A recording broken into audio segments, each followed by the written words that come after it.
changing his number from 23 back to number 6 for next season. You'll remember the King wore 23 in his 2 stints with the Cavs and, of course, with the Lakers. But while he was wearing number 6, he won a couple of titles down in Miami. And lastly, Coco Gauff. Last week, Pat Riley said this on the Dan Le Batard show. It was about LeBron James. Quote, "I would leave a key under the doormat if he would call me and let me know that he's coming," Riley said. This is, of course, to the idea that LeBron might ever return and finish his career with the Heat the way you did, Dwayne.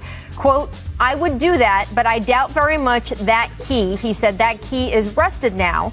"I wish him nothing but the best, and if he ever wanted to come back, I will put a new shiny key under the mat." Now, that quote just earned him today a $25,000 fine from the from the NBA.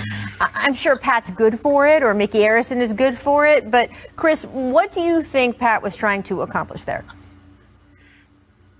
I mean, usually you're used to competing at championship time. And, if you're not, if you know the Heat, they're thinking about the next move and things to get better. And, yeah, we're living in that world of tampering. I'm pretty sure he meant things tongue in cheek, just a bit, maybe a little serious, but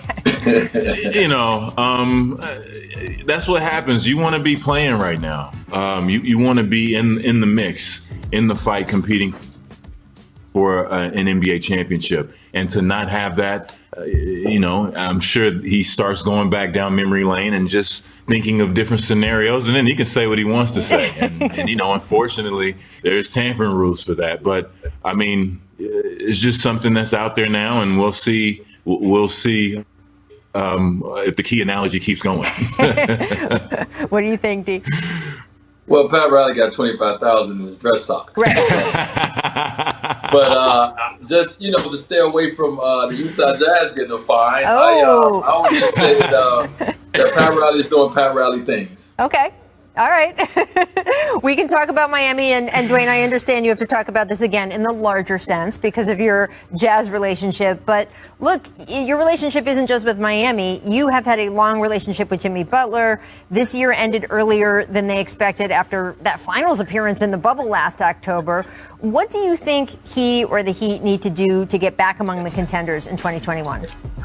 Well, like Chris said, man, the Heat is always going to do what they to look at the future and see how they can compete for championships. The Miami is all about championships. You can take the years that you don't win championships and say, man, we had a great season, but that wasn't a year that Pat Riley and the organization really want to remember. They want to remember the ones that end in parades. And so they're going to do everything possible to do that. As long as Pat Riley and the Arison family is at the helm of that organization, they're always going to go all in. They're going to pull those chips in when it's right. They're not going to do it when it ain't right. When it's right, they're going to put all the chips in. Chris, what do you think? Oh, no, it's pretty much the same. It's a reason that organization is where it is to this day. And just like Dwayne said, give credit to the Arison family, the Riley family for their work, their vision, and really just the belief that they put in. Like, it's an organizational thing. You believe you can win, you can actually do it. And that's what it's all about. So we know that they're going to be aggressive in any situation they can. But like Dwayne said again, only when it's right. And sometimes when it's right, is really right, and they'll be right back in the mix. Well, we saw that last year. We saw that with the two of you. In fact, during the break, when we were all lining up on the screen here, Dwayne was like, "Chris, this feels like 2010 when we were announcing who was going to the Heat." I gotta ask you back about that, guys. Look, I mean, when you guys were back and you ended up, of course, in LeBron with Miami, before you got there was the chance that you both might have gone to Chicago. So we've talked plenty about the Heat side of things, but I want to dig back to the Chicago side of things. What do you think would have happened if you guys had decided in the end to all be Bulls together instead of Miami players together? Look, I will say, you want to, I will say this. You think you have things made up in your mind, right? But when I went into the pitch with Chicago, it was an excellent pitch. It was a really, really good pitch, and I didn't know I was going to feel the way I was going to feel. Right, that was in the house that Jordan built. So I'm just, it was all there. And like I tell people all the time, that was the pressure that they were putting on me. So they said, if you come, Dwayne or LeBron is going to come. So you need to make a decision. That was my pressure. And then they would put me, Dwayne, D Rose, Luol Deng, Joe. That's a pretty good team. Yeah, it's okay. It was just one of those psychological things that the teams was throwing out there, and Chicago was no different. Yeah, man, to add to that, here's the thing. The Bulls, the Knicks, every team that was in the runnings in 2010 could only bring in 2-star players.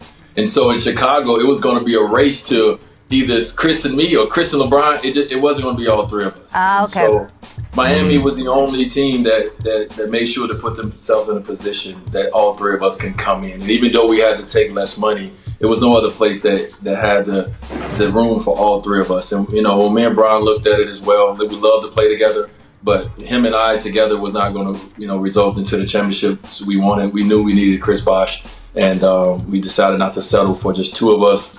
All of us decided to just settle for all three of us. Now, as you say that, there are loud cries coming from Chicago of people saying, we would have cleared the roster for all three of you. I know that's what people in Chicago were thinking, but history went the way it went. And that is why, before you go, Dwayne, it is time to play one of our favorite games. What were you thinking? Chris Bosh and Dwayne Wade edition. Uh-oh. All right, Dwayne, what were you thinking when you claimed that Miami's American Airlines Arena was your house back in 2009? Take a look.